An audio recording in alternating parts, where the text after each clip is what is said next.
So Lindsay was talking a lot about how she's switched roles multiple times. She seems really good at committing to, her values is the highest thing and then like exiting environments that aren't serving her. Have you switched jobs much or what's your experience been like with that? Yeah, I was stuck for some time in a place that I didn't enjoy for like very basic reason, which is visa. Oh yeah. And I was strategizing for a long time how to do an exit. And for me, it was a lot about environment. It wasn't maybe that much about like not valuing design, but it was consultancy. And what I often saw is that like we're selling to client something I, as a designer, see they will not know how to use, or like this will not bring them value, or like our little amount of work will not allow them to make the product they want as a startup because they don't know all this wild west that comes after making renderings when you want to make the thing manufactured. And I was getting Oh, frustrated that we're like taking money from people and like selling them new contracts, often knowing that like we will not bring enough value to them because what we do will not be enough for them to run their business the way they want. wow.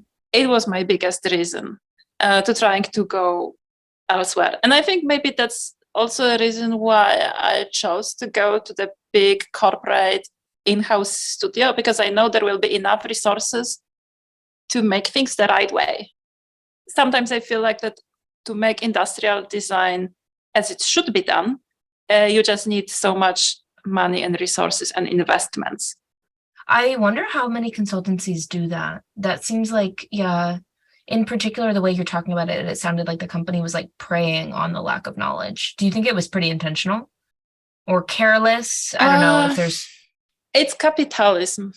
yeah, yeah, Everyone wanted to make money. And I was like in service of this because I also wanted to get my paycheck. right. But I was pretty much shut down when I was like bringing it up with someone at the company. I don't know if every consultancy is doing that. I hope not. I think the legit ones and established ones are not doing that. But I think if we will start digging into the books of many popular design studios, we might find stuff we don't expect looking at the polished websites. Right. I mean, maybe, yeah, that's sort of what Treasure was saying. They get to escape by being so tiny. Like they really probably have the luxury of like not doing work that feels shady. I'm also sort of curious, like how you balance what it's like to be doing work that you're not proud of alongside work that you are proud of, or like how many projects you feel like you need to have in one camp versus the other to maintain you, because I feel like there's a handful personally of products that I work on that do feel like they are substantial and like I can really impact them. But then it's paired with just, yeah, maybe my company not having a big understanding of different elements of design or why we should spend our time on one thing or another. And so then doing a lot of what feels like busy work or sort of like that even more nefarious, like fake design work that's just good for marketing. You know what I mean? And it's not like really bringing value. Yes. Currently, I think I learned to be like, take pride in every little project I work on. I don't know, maybe this is just a good environment right now that I'm in. And I learned to stop complaining that I'm like moving USB-C back and forth for 6 months, which I always think like this is what in-house is doing.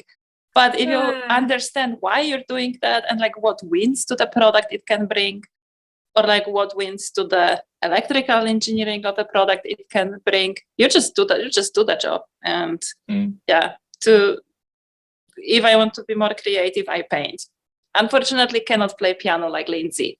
Yeah. But I think like talking about these different creative outlets is very important. And I loved how she said that she realized that she can develop herself as industrial designer during work hours because professional growth is basically part of your role. And then when she discovered this huge amount of free time when she wasn't like learning software by herself till midnight, she suddenly started doing like life. Yeah. And that's what she needs to figure out right now. How to live as an adult while you're not working around the clock. I totally agree. I because of a project that I'm doing at work right now, I just sort of, my boss and I agreed that I could be learning Clo on the work clock. And it's really satisfying because I feel like even on a day where it's like, maybe I'm a little bit less inspired or whatever, it feels so good to be able to turn and start working on something that is, where you're like developing a lot. It's really nice. I'm very jealous. I'm supposed to start learning NX. And you don't want to learn that? I want to learn that, but there's nothing more scary than the super professional German CAD software. I believe in you. You're going to get it.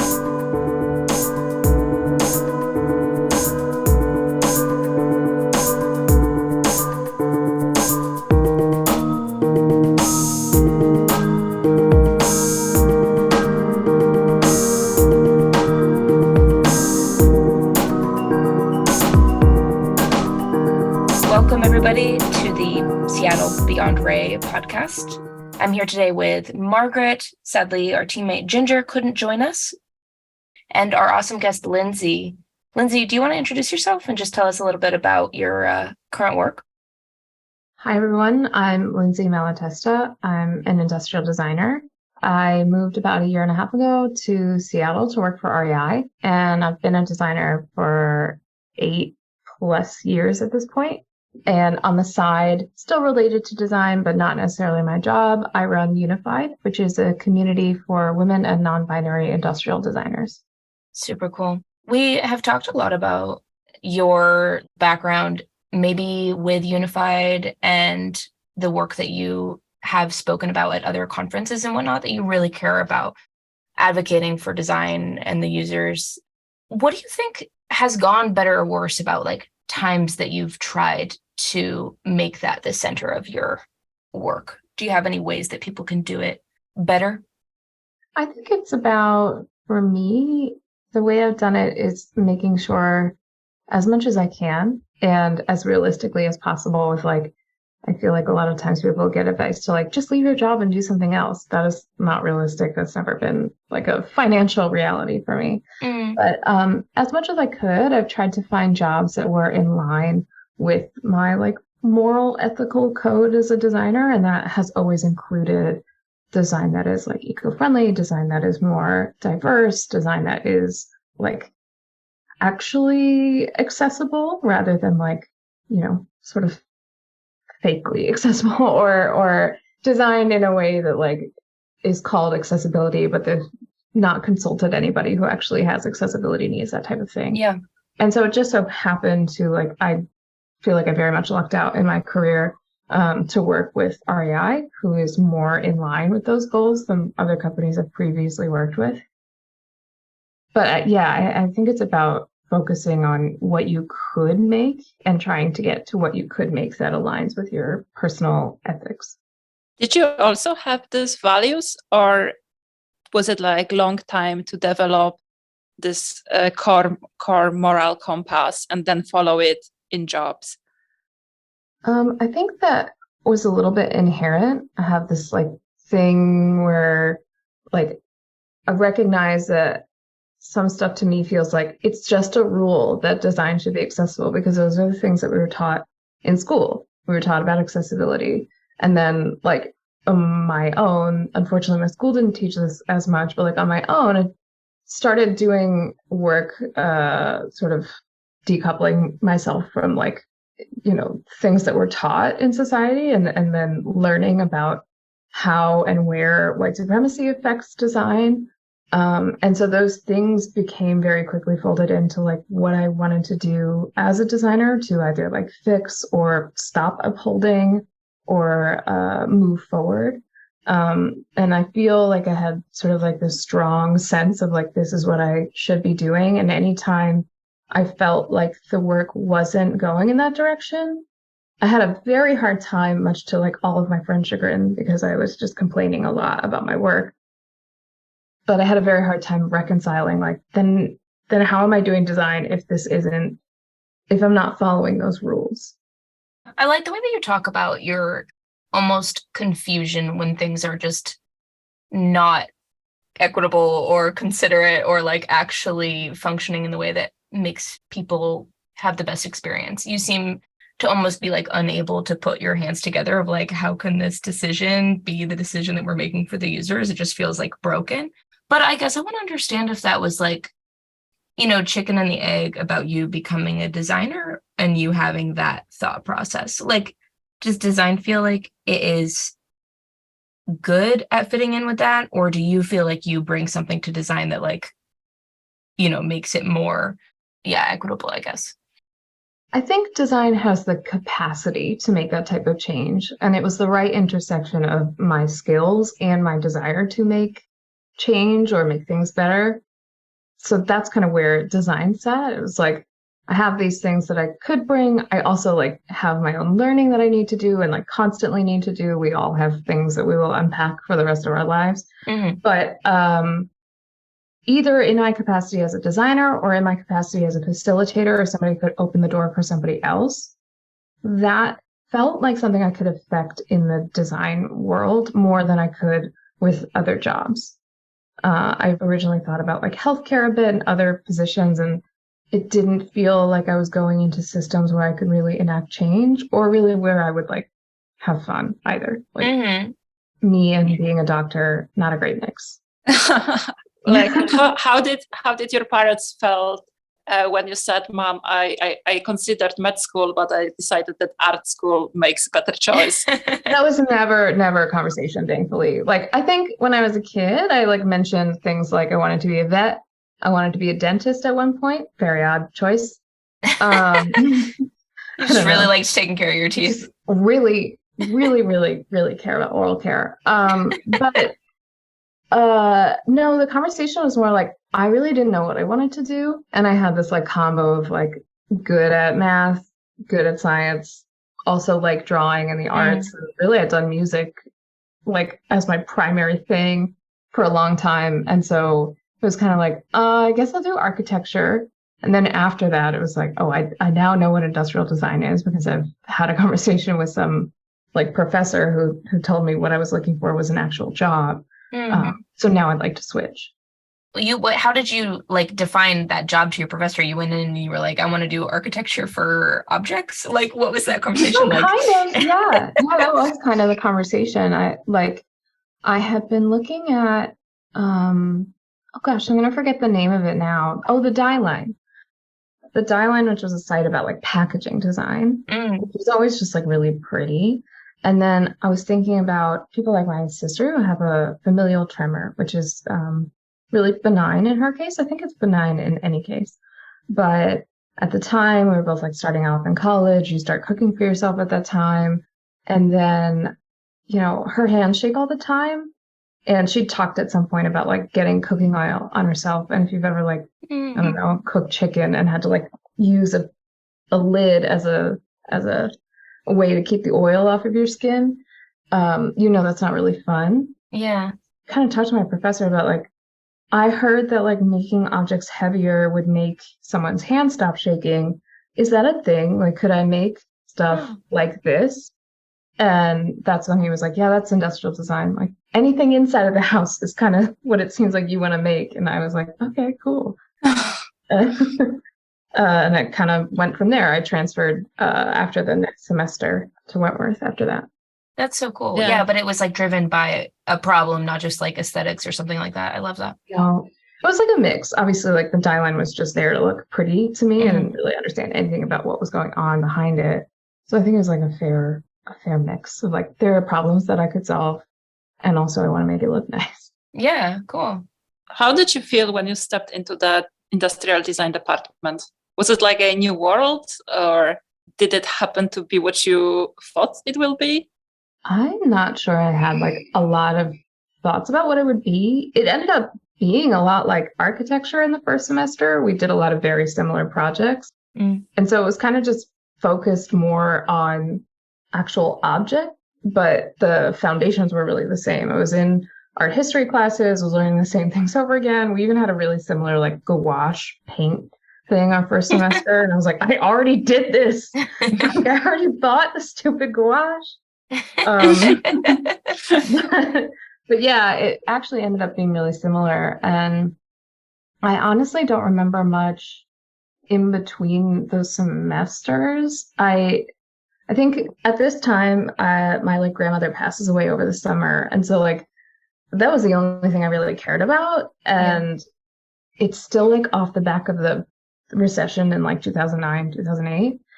So I like couldn't get a summer job. And those are like the only things I was focused on. I feel like it was a weird distraction from actually starting school. So I didn't have a lot of like thought as to what it would actually be like. Yeah, it makes sense. I think also there's a lot of these moments where you can think about the deep depth of a project, like, oh, this could actually like really change my sister's handshaking. But then you're like either in a job or in school, even you get in the pressure of like just really having to make something specific. And I think it takes a lot of work to like keep one of your constraints as that original driver that motivated you to be making things originally, right?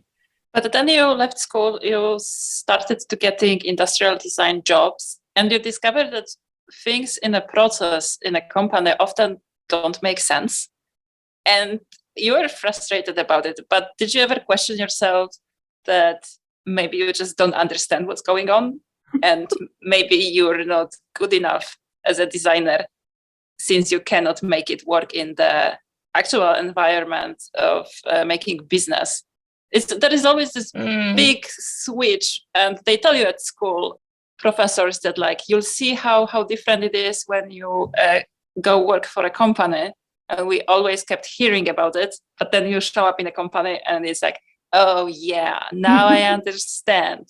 Yeah, of course, constant doubt is sort of a theme, I think, in my career, but I will say I'm very grateful to Wentworth for having a co-op program. So I started off in internships my sophomore year. I was making lunchboxes first, and then worked at Hasbro for my following 2 semesters. And at that time, I started having a problem where like I'd gotten these 2 jobs and I was really happy about having done them. I really liked the work I was doing.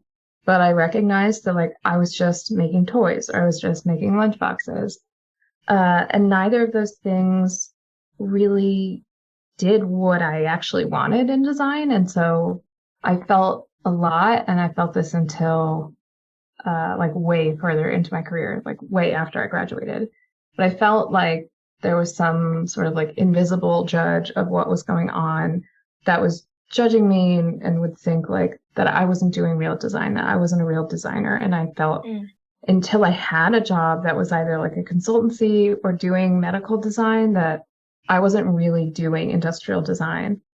In retrospect, like 8 years on into my career and having done a lot of different things, I recognize that that wasn't the case. But that feeling of like, oh, I'm just not good enough at this, or maybe it's not even that I was wrong. To me, there was like a set of things that made you an industrial designer, and I just wasn't meeting those. And part of that was like doing the research, making positive change. And it wasn't until later that I reframed like a positive change for people is different things. It is not always like this medical fix. In the context of my own life, I think positive change has been medical fixes. So maybe that's part of why. But regardless, it was like, yeah, but a positive thing in someone's life is definitely the toys they had when they were a kid and the ways that they got to play with their friends. A positive change for somebody's life is maybe like, even if it's a lunchbox, like taking lunch to work more often, going on a picnic with friends, going to the beach. Like these are all ways you design things that also make positive change in people's lives. It doesn't always have to be this big, serious thing. And I think this theme of like being a lot less serious has sort of followed me into adulthood in a positive way. That's cool. Do you think it's like other designers that are putting that pressure on projects needing to be a really certain package? Or was it just you? Yeah. I think a lot of it is me and like things from my own childhood that I had to unpack and sort of like, I think other bits of it are society and how we're taught how much work has to be your meaning. And then other bits of it are this sort of like performative design where you watch people do all this stuff all the time on Instagram, on YouTube, and other formats that are getting featured on all these other sites. I was comparing myself to that stuff a lot and thinking like, oh, this is where the serious designers get like spotlighted, and this is just not me. Like I'm not doing anything like these things. Mm. So I think it was a sort of deadly combo of all of that I still have to work against. For sure. Yeah, medical products in particular do really seem to lend themselves to like just being rendered nicely and looking like extremely fancy. Yeah, I feel that. Yeah. I think we are always the worst judges of ourselves and like put so much pressure on us. I remember that like when I started working, and sure, my job description said industrial designer, but I was quite sure I am not industrial designer, and what I'm doing is not industrial design, and this is not what was in a school. And I was wondering, is like, did I just found a better job for myself, or maybe I'm just not talented enough? Mm. And I used to believe that there are like jobs and like the workplace where the design is being done right, that there is this magical place where people like draw with markers and then they ship a product and everything takes like 6 months and it has research, eco-friendly, all the fancy stuff we used to study in school. And like switching jobs a few times, I realized no, it's not like that, and I'm still industrial designer, and there is so much more to it. And like markers, I didn't even touch since graduation.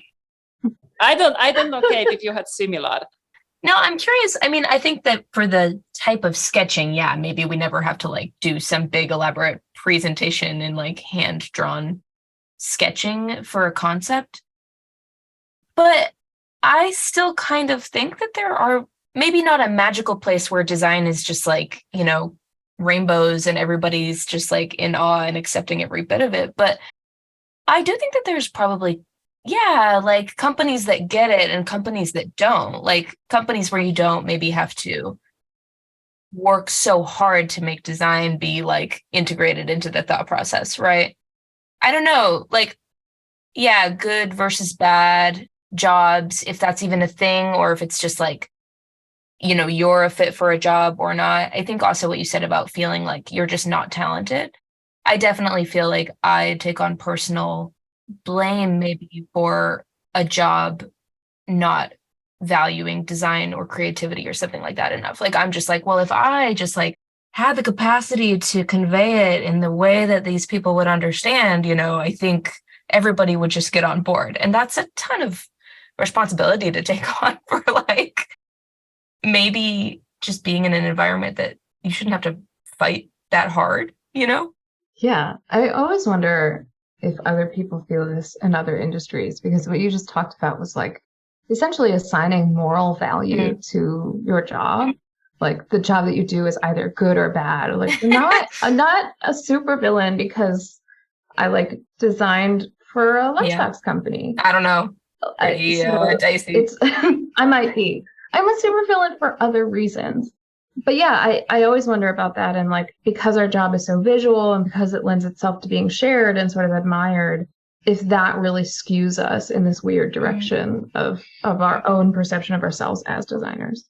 Admired, but also like picked apart more easily. I think I'm in the position a lot where like me and the engineers on my team present to the same leadership group. And when the engineers present to them, the leadership group has to just sort of accept it because they don't know how to poke any holes in that. And they don't like understand well enough to come up with a better solution. But I think it's very easy for people to look at something that's visually presented well and do I don't know why I don't like it, but it's not right. Or just sort of these like vague, like, it's not the perfect thing that I have in my head. Giving you more specific critique is maybe beyond my capacity, but I know enough to just be like, no. And I think that is pretty unique to our profession. I don't know a lot of other jobs where like everybody kind of thinks that they're a designer. Like everybody has the experience of trying to develop their own taste or trying to, and I think it's very hard to claim expertise And it's a slippery slope if you do that so much that you're like bad at accepting critique from somebody who can't frame it perfectly. I mean, obviously, critique is valuable no matter who it's coming from, but yeah. Yeah. You mentioned, Lindsay, before when we talked, that you were pretty determined in finding the right job for yourself, where the impact and sticking to your values would happen.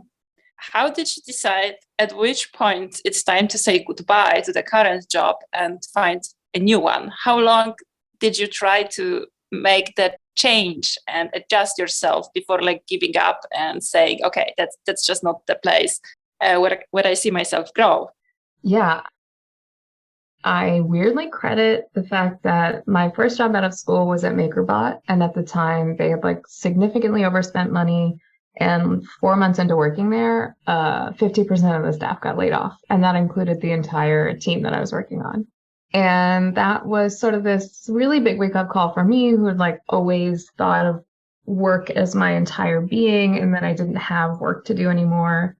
It was the first time I started working when I was babysitting when I was like 11, and then quickly moved on to working at Subway and Forever 21 and all these other places. So rest was not a thing for me, except for that one summer in 2010, I didn't get a job. But like rest just hadn't happened. And because of that, work had always been like super, super important. And then being laid off from that job, it sort of had to really quickly reprioritize. And that reprioritization kept happening. It didn't happen then, but that was sort of the first domino.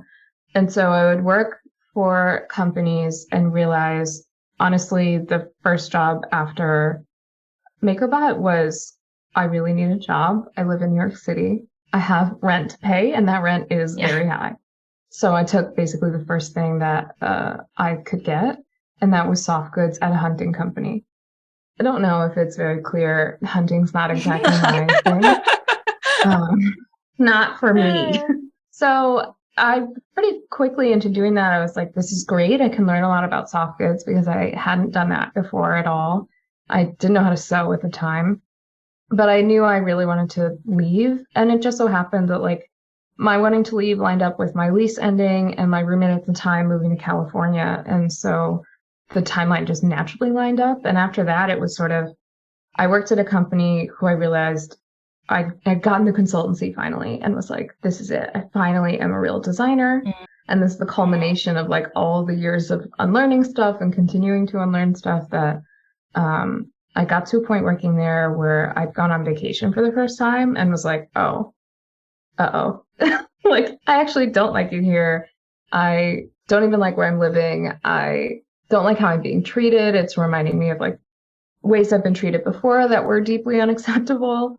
And so because of the way I had been treated, especially, I didn't feel like there was room for me to be like, hey guys, it really kind of sucks when you tell me I don't know how to draw. Do you think that we could change this behavior? Like it was not going to work between us. I was asking questions and they would take those questions as insults somehow, which I've heard is a thing. I like to ask a lot of clarifying questions because I want to know every bit of a thing. And I tempered myself to do that less, but it also like apparently comes off as really, I would quote, insubordinate. I don't know. And so it was through that I was just like, okay, I have to leave. There's really no room here.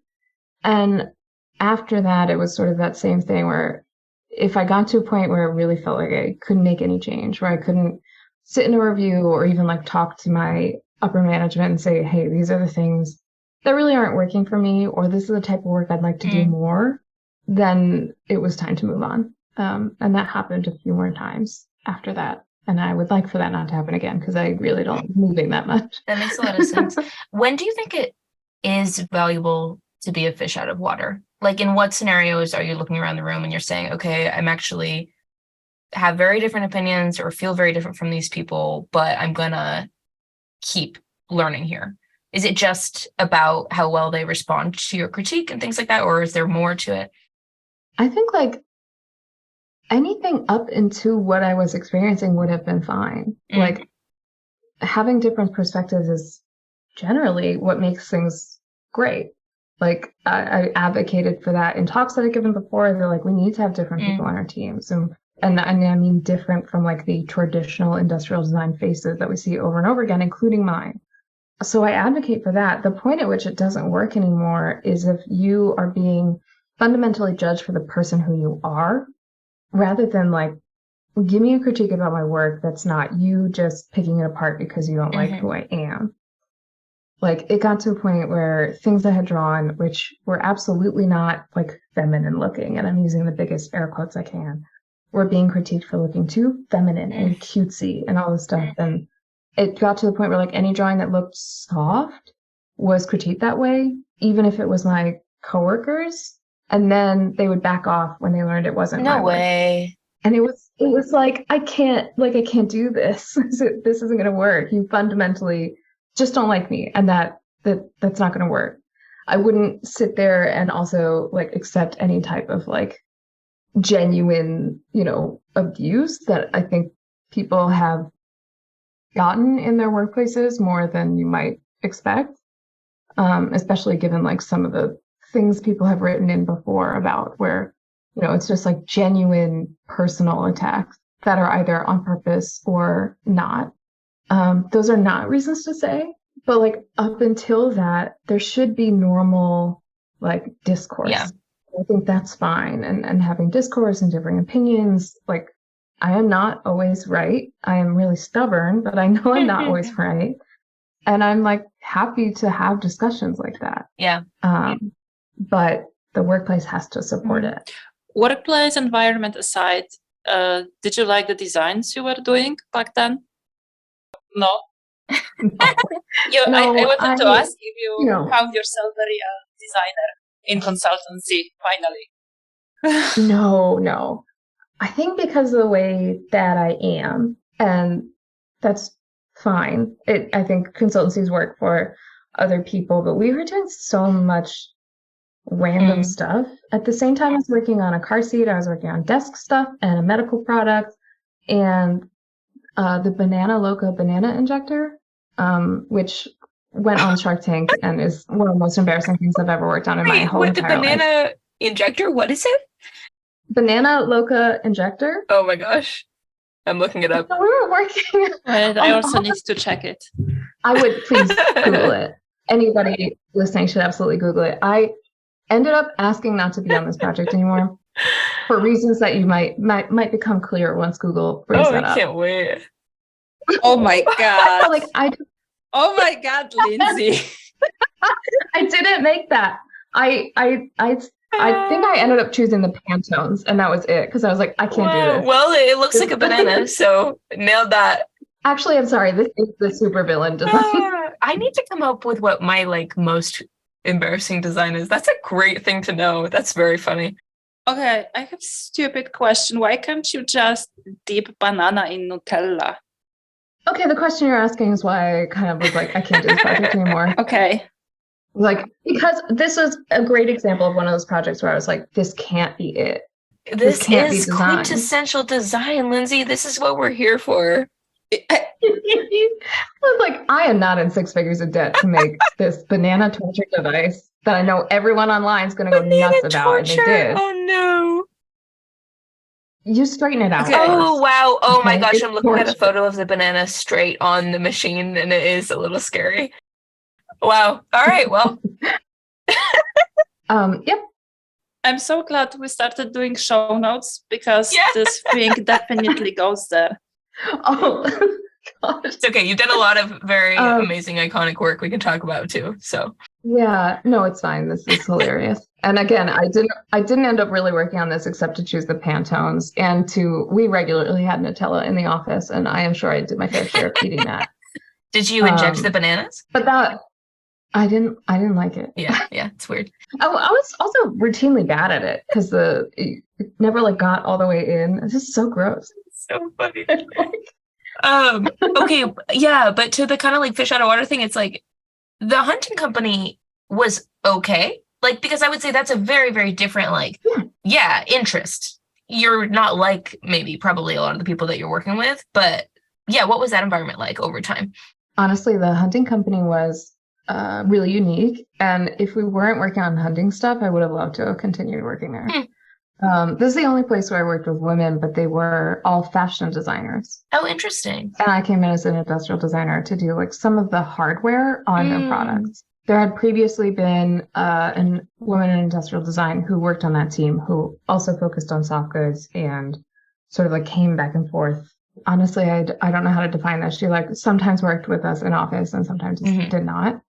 And it was like very case by case, but this company was great to work with. That's I didn't cool. like what we were working on, but Yeah. I learned a lot from all of them because they had essentially what would be a soft goods background, but they were all in fashion design. And then the other half of the business was doing like actual fashion design with PVH. And PVH is like a huge fashion design company that's in New York who basically ghost designs for like Calvin Klein and a bunch of other brands, which is how for a period of time it ended up making Calvin Klein men's accessories for a couple months, which was really funny and a really weird detour. So I did like knitwear for a little bit as I was like in between hunting seasons. And yeah, that was like, I'm happy to be a fish out of water when I can learn something new. And like, that was a super supportive company. I think partially because it was like mainly women and one guy. And we're all kind of like really similar sense of humor. We're all like super disparate in age, but a lot of us always got like packages delivered to the office. And if it was clothes, you were forced to do a fashion show. It was a great office. That was like maybe a good example of like fish out of water, but it was never a problem. We all just did different things. Yeah, that's really cool. I have a stupid question. What are the soft goods for hunting? Oh, okay. So it's gloves. Gloves are mainly what I was doing. And then we did some headwear. I did a lot of hats at the time. We were doing, at one point, I made oven mitts that had a pattern of a crawfish boil on them. This is just not like stuff I really loved doing, clearly. But that was something I did. This is real life. Design is the whole spectrum of stuff. Yeah. Design is the whole spectrum. And then you got like waders, which I didn't do because that was more like a garment. I had no idea. I still don't know how to sew pants. And then the other things we had were like duck bags, which are duck bags because if you go duck hunting, you need a bag to put the duck in. Yeah, they're bloodproof.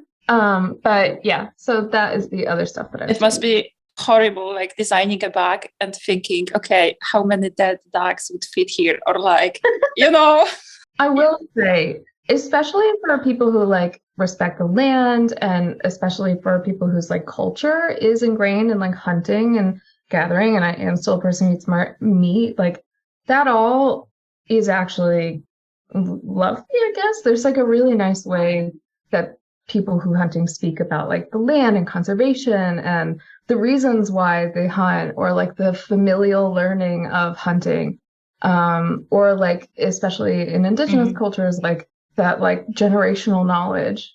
It's just not for me. I'm more like, I don't like the guns part of it than anything else. Blood and stuff. My last partner was a hunter, and I would say before having dated him, I would have been more like, yeah, I think I had a different judgment about that world. And now I'm sort of like, yeah, I think if you eat meat, it's like a pretty responsible way to get it, as long as you're doing it like in a responsible, respectful way and not like sport hunting and stuff. But yeah, I agree with Margaret. Thinking about how many ducks fit in the bag that you're making is pretty like weird metric. That's it is a little odd. So they taught you how to like sew and how to pattern make and do a lot of the skills that you like have gone on to use in other jobs. Yeah. And then I ended up taking sewing classes after that because the consultancy was partially interested in me because I then had this mix of hard goods and soft goods. And that's followed me to my job now, where like outdoor design in general is a lot of hard goods and soft goods at the same time. Do you think this really good experience in the hunting company led you to REI? Having outdoor experience definitely helps. And then it just so happened at the consultancy, we did work with Burley, which also involved hard goods and soft goods. And I was like sewing components for that, for one of the bike trailers that we did, and then working on hard components on the next one that we did. one was a cargo bag trailer and one was like one you would put your children in and attach to a bed. So it just so happens to have like all led to useful things. And I think by proxy, just knowing that I was adjacent to the outdoors was helpful for companies like Burn and then REI to just like get a feel for who I was as a person. I also, in my interviews, often leaned on the fact that like I grew up in a log cabin. And while I was interviewing for REI, I was in that log cabin being like, "See, I like outdoors." Like, I promise. That's funny. Yeah. Especially in the Seattle area. Yeah. Do you feel like REI even would hire somebody that's not outdoorsy, or are they like pretty through and through? I think that they should. They probably should. Yeah. Yeah. In that same way, where like, to be honest, REI has a really big audience that is already people who love the outdoors. And as you're trying to grow your audience, it's going to involve people who are either like trepidatious about the outdoors or just like, absolutely not, I'm not going out there. But in the pandemic, we know that more people got access to the outdoors. We know that like also just from studies on health and thinking of this book by Angela Uzzalo called Engage, Connect, Protect.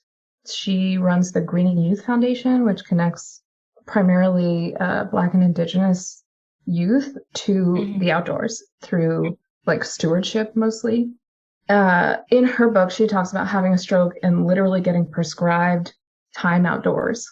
And so I think REI is sort of amid redefining what it is to be outdoors, and outdoors can be like what is referred to as urban hiking, but I don't really like that term.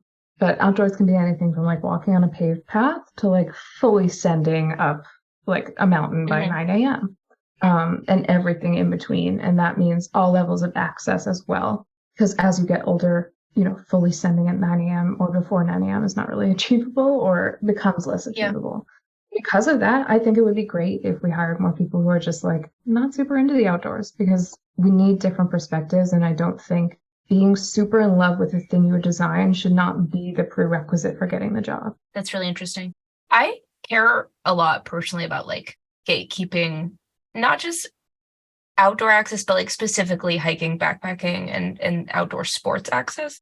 Do you feel like you have agency as a designer to, like, what are some changes in features or price point or something that I'm not thinking of in a product that you've designed? Have you been able to address something like that? My work won't come out for a long time, but I want to highlight the work of my coworkers because they've been doing some really amazing things, which are Amy Marks and Bridget Steffes. They both work on a lot of our soft goods, and both are working on accessibility in soft goods a lot. They work on backpacking designs, and I believe that both of them have worked on this project. And what they've done for backpacking, and especially with focus on people who are new to backpacking, is literally now on the inside of some of our backpacking backpacks, which are more entry level, there are guides printed on how best to pack it. And Amy has made a really good point to call out that we should more highlight the things on backpacking items that are features. Like, I'll say in the outdoors in general, there's a lot of design that presumes a wealth of knowledge before you even get to the activity. That also presumes access to a lot more materials than just what you have. Backpacking is never just backpack. It's the pads, it's all the lightweight stuff, it's all this gear that amounts to like thousands and thousands of dollars. So like you shouldn't have to do. And then you also just may not know you need it. Right. Let's not assume everybody's got camping poles and an extra tarp and all this other stuff at home. Assume they have exactly what they have, which is this bag that they just bought. How are they going to go do that activity? I've been backpacking with friends that are more experienced and, watch them get very impatient about somebody's like, maybe forest fire risk or something that is legitimate. But like, yeah, in that moment, maybe kind of forget that like even researching how you're supposed to do safety protocols like that is something that you can just miss, I think, when you're like new to this activity. Yeah. I think in the pandemic also, like there were so many people who, especially if you went on like all trails, would just be like, people have trash all over, like people are clearly bushwhacking. Sure, bad, both bad. Like pack in, pack out. Yeah. It's a thing. if you know. I grew up into it. You have to learn it. Yeah. Yeah, we took like a hiking course, and this was stuff like my dad definitely already knew.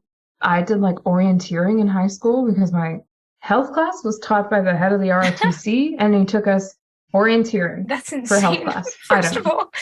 It was a lot. It was a lot. I did not learn anything about health.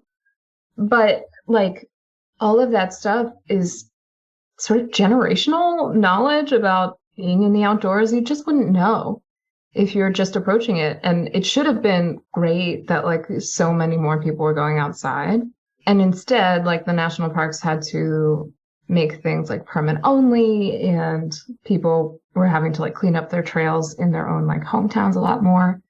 And that definitely sucked, but it's like, where's all of the like markings on the trail that say, hey, here's what you need? And if you look at like park budgets, a lot of that is going to, in the next like year or two, are going to like signage, making sure that things are appropriate, making sure that things are handicap accessible when they said that they were before, which is like an audit that they'd done.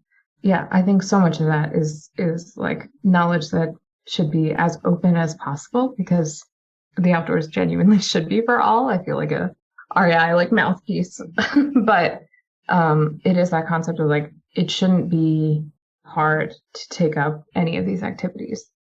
It's great to see how passionate you are about the work you're doing right now. Like you found a better place.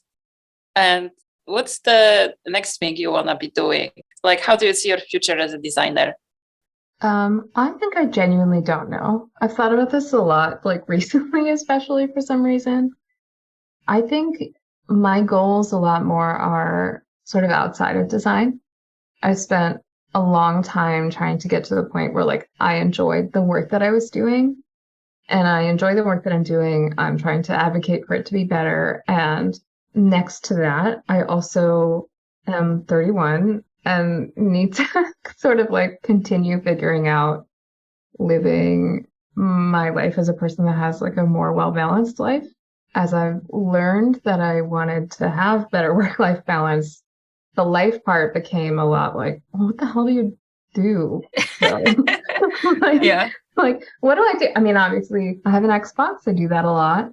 I got a piano this time last year, which was really fun. I'd like played piano my whole life, and it was not something that I thought of as like, oh, it'd be nice to actually continue doing that. Like I could get a piano and play it sometimes at home because I That's have nice. time. Yeah. Yeah. So like I think being an adult with time is something that I need to figure out. And I also like I'm very grateful to where I live now and who I work for, because I also previously didn't have the resources. It wasn't just that I had like no work-life balance, although that was a big part of it. But like financially, I was not in a place to like I'm not going to go out with friends to like go grab dinner because I don't have Right. money for that. We're on like a strict beans and rice menu. I'm not going anywhere.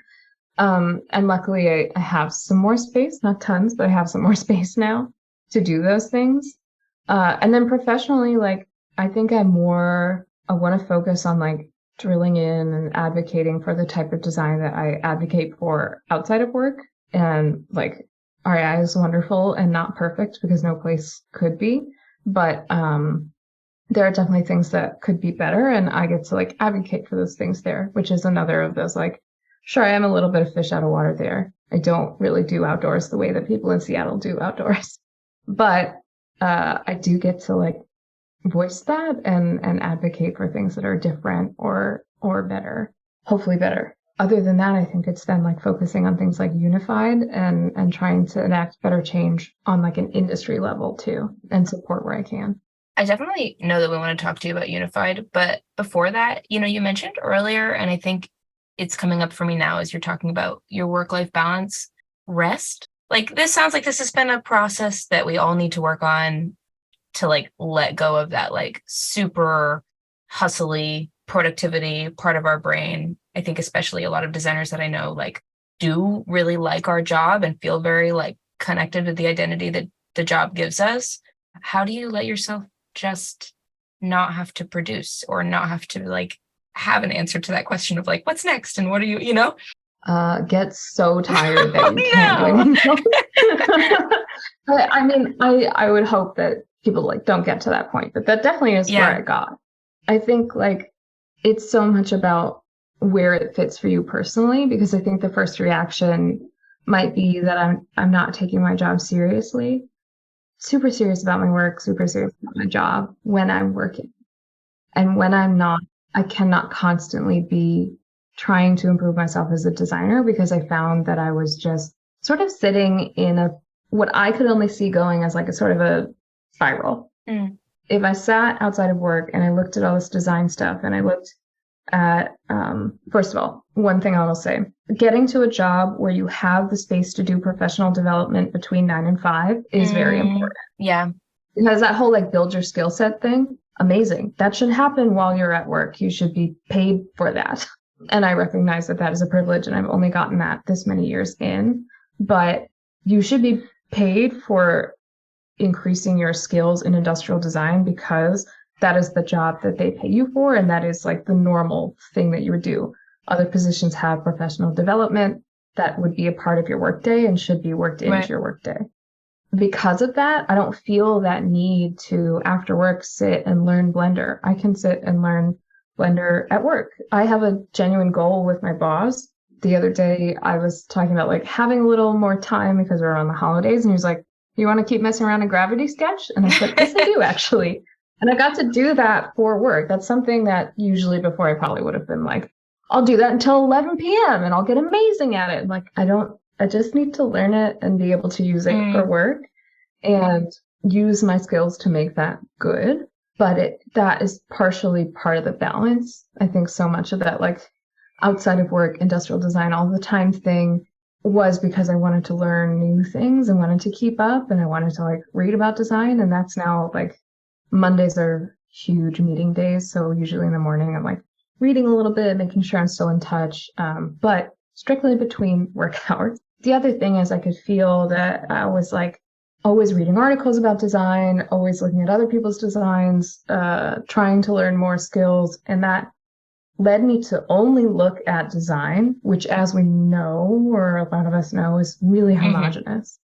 And so I felt like continuing to do that was only going to make it like narrower and narrower as a designer. So I often advocate for like, you can still do things that are interesting and design related outside of design. I love an art museum. I like to paint, and I still like to draw, not industrial design drawing, outside of work. Super bad at painting, but I'll still do it.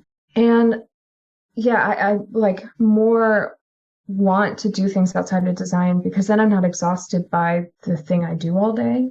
It's interesting again. I like noticed that as I started to have that mindset, I hadn't drawn for fun in a long time, and I started doing that more. Like it just became a natural thought that I genuinely hadn't had probably since high school, because ever since then it had been part of my work instead. I think it's a little bit about reprioritizing and figuring out like, is this constant development or constant need to be immersed in design actually making me better?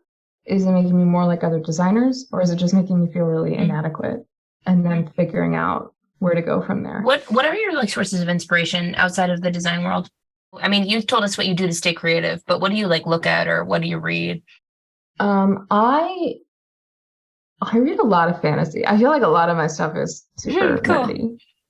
Nobody listening to this will be able to see it, but this is a Dungeons and Dragons poster above my head. Like, I love a lot of that stuff, and it's often like, especially Dungeons and Dragons, is like really world building, or like any video game I play or any like fantasy I read, it's all world building. I feel like that ends up being a lot like the design process, but that stuff I find is really inspiring. Also, sometimes just because it's turning my brain off from design. Makes sense.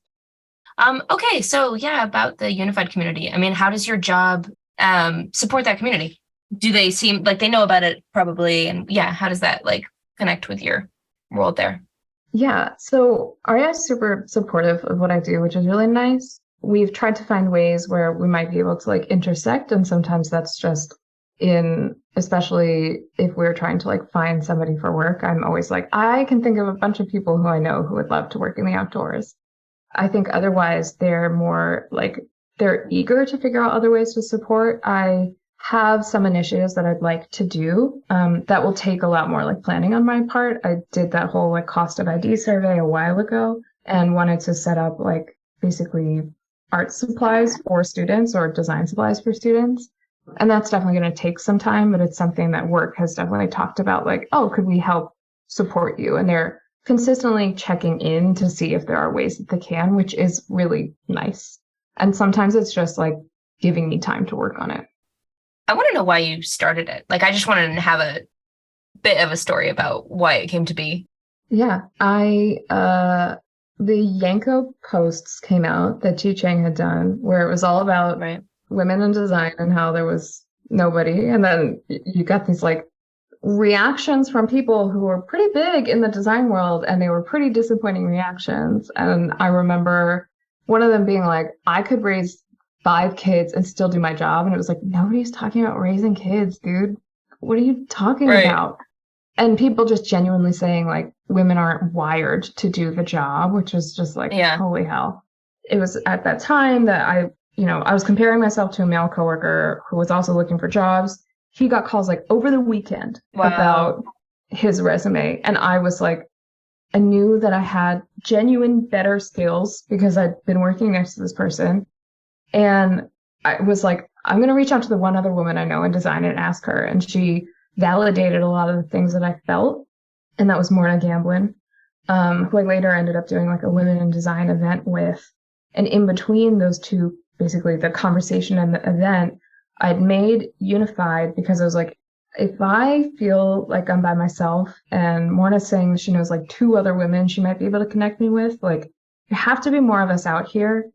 And I want other people to have the experience of saying, hey, I'm getting looked over all the time for jobs. People are telling me I don't know how to do CAD when all I have in my portfolio is CAD. What's going on? And have that validation of like, yeah, here's why they're probably telling you that you don't do CAD. And then I wanted to involve the non-binary community as well, because Unified is essentially anyone who's non-male, because men have such an advantage, and that's well documented. So I also wanted to include that as a queer person myself. I wanted to make sure that like any community was brought along who were underrepresented, because we saw all these stats about men versus women. We're not even counting like any other gender person at this point. So Unified was born out of like, I just want to make sure to connect more people. And then it's eventually evolved to be like, okay, actually there's 250 plus other people, and definitely more out there, because I haven't put every woman and non-binary designer in one basket. And even just like having it there and having it live there as a space has been helpful. And yeah, hopefully growing and doing more things in future too. Yeah, it was very bold to start it, especially that you came from the place of like really low self-confidence and having to experience this inequality and like doubting, is it you or is it the industry? That's why it's orange also, because I chose like the brightest colors. I was like, I can't shy away if it's bright orange.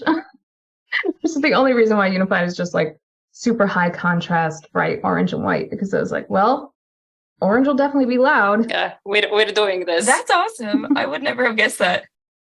It's so much the exact same story that I feel like we have been telling each other, or like the people that we're connecting with this WID group too. It's just like, we just can't be having like a solo experience. And also we want to know everybody else that is having a similar one. It's amazing how big Unified is now. It's like, how long have you had it? It's grown fast. It's almost 2 years. Technically, I made it 2 years ago. I made it like December 15th. I didn't open it up until like January of the next year. So it'll be 2 years in January. Very cool. Which is really wild to me. Well, so it's your like Unified anniversary. I think like this podcast will be coming out the exact moment you will be celebrating. Yeah. Well, maybe if there's anybody that listens to this that's not already part of it, at the end we can give them your deets and they can come join and have more other non-man designers. There's a question that we always like to ask people on the podcast. Margaret, do you want to do yours first or mine first? No, you ask first.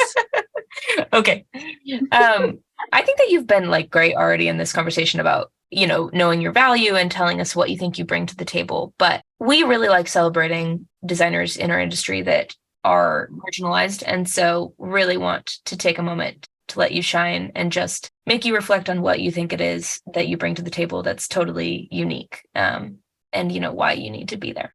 I think I bring this like interesting perspective, I think, of maybe my worldview to work.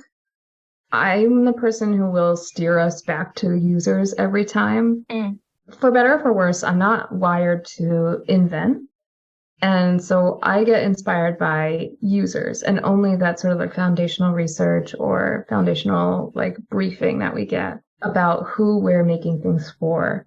And I find that that's been a value to teams, or like hopefully everyone thinks that's been a value to teams, to always focus on users. I think from like a business standpoint, that focus on users is really just focus on like customer base and how you make more money if you want to go that route. But for us as designers, I think like that's what makes me inspired. And I think that also helps to like push things forward and make things different and hopefully better. I love that answer. Yeah. It's funny to think how every guest always says something a little bit different. And I make myself question, like, am I looking enough in my daily work into all this very important things that people identify as their biggest skill and like the best value they can bring? Yeah. Hey, okay, Lindsay, so what's your favorite color? Oh God. Okay. I feel like it's going to be a trendy cop-out, but I love like a deep, lush green. That's like my cozy home color. And then I'm, a typical designer, so all black all the time to wear. Like home color is dark green and to wear is still all black. I'm still boring. And then your unified color is bright orange. Does that feel really out of character for you? Yes, totally. Yeah, I mean, I have orange hair, so I'm technically always wearing a color, but not that orange. I love that. Well, will you let our guests, if you're comfortable, just know where they can find you and the Unified community? Sure. The Unified community is at unif.id on Instagram. From there, you can see my personal Instagram, but there's never industrial design work there. I always feel bad when people start following that. But that's Lindustrial, which my friend Michelle Stoner made that name when we were in college as a mashup of my name and industrial design. And it's just been very useful ever since. But Lindustrial with an underscore because I wasn't quick enough to get Lindustrial What flat. is Lindustrial flat? Is it just another person? Oh, it's just another person. I look at their account all the time because I want it. They never post anything. And their like description is just landslide. I'm like, you don't go on here. I know you don't. That's hilarious. Oh man. And then I guess I'm assuming that a lot of people know what it is, but in case, yeah, Unified is a Discord community most actively, right? Yes. So there's all these different channels where people have like fun conversations about things ranging from like, yeah, how to quit your job to like skincare and really like just anything. And it is a really like vibrant, active community. It's very, very cool. Thank you for making that. Grateful. Yeah, thank you. Yeah, thanks for taking time to talk to us tonight. It was a great conversation. So much looking to the next opportunity to see you speaking. Like I was on your presentation on the design conference a few months ago, and yeah, you're just like such a vibrant person, despite wearing all black. Yeah, white boots though. Snazzy. This is Lindustrial. That's hilarious. There's nothing. It's so annoying. Lindsay, thank you so much for hopping on and chatting with us. It was really nice to get to know you a little bit better and learn your story. Appreciate it. Yeah, this was fun. Thank y'all. Cool. And you can find us at WID_Seattle on Instagram, and listen to the podcast through the link tree on that account or directly on the beyondbravepodcast.com. And find us on Spotify.